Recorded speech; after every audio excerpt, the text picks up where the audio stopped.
Excellent. We're going to talk more about this new title partnership later on. Adrian, if you can stay there, Holly's going to come up and have a chat with you. And the other three guys, if you can come and sit down, please. Thank you very much, Martin. Right, Adrian, this is the most anticipated car of the grid. Let's talk about the differences to the RB8. I mean, one, I must admit, first question, are you very proud of what you've done so far? Yes, I mean, I think actually it's a tribute to all the hard work of the guys over the winter, because we obviously had a very tight championship battle last year, and it was difficult trying to develop last year's car and also do the research into this year's car. I have to admit that some of that research did suffer in the championship battle. Obviously it worked for us, but it gave us a very tight time frame to design and manufacture this car, and to actually have it here today, 2 days before the first test, I think is absolutely remarkable achievement by the guys. Absolutely, and I can imagine continually chasing your tail. Let's talk about the differences then. What's changed technically on the RB9? It's an evolutionary car, as you might imagine. No big regulation changes over the winter. Probably, actually, the most significant change is not the regulations, it's the new Pirelli tyres. We had a quick test of those in P1 in Brazil. But it's a very green track, it's a very hot track.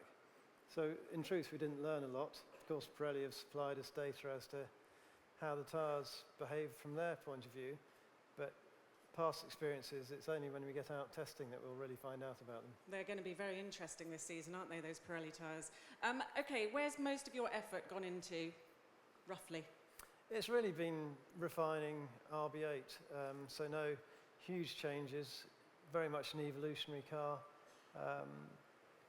I'd say no big regulation changes.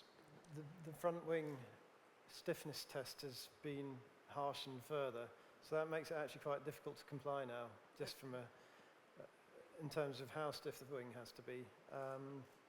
The rest of the car is very much an evolutionary car, so as you can see, all the principles are the same as last year's, but hopefully evolved somewhat. Where do you think your biggest steps forward have been made? Really in the details.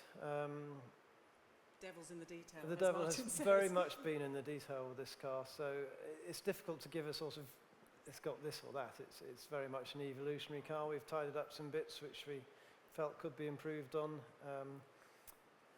Usual thing, of course, that it's a car in transition, as all these cars are nowadays, so development is the key through the year.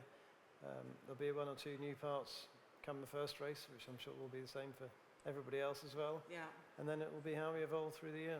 Okay, well, my final question, because obviously development was key last year, and development, whether you can ramp it up even further this year, because your team does seem to be the one that does it the best. What will be your focus development-wise this season? I think it'll be continuing to understand the tyres. Every time we thought we understood them last year, some fresh surprise would come in and realised it wasn't complete. And as I say, a change to the tyres in any case for this year, so that will be, I'm sure, a huge learning area. The rest, I think, will be very much detailed evolution of the aerodynamics, of trying to tune the car to the driver's liking and so on. Okay, lovely. Thank you very much. Adrian Newey and the RB9. Thank you. Adrian, if you'd like to join the others. Thank you very much. So picking up again with you, Christian.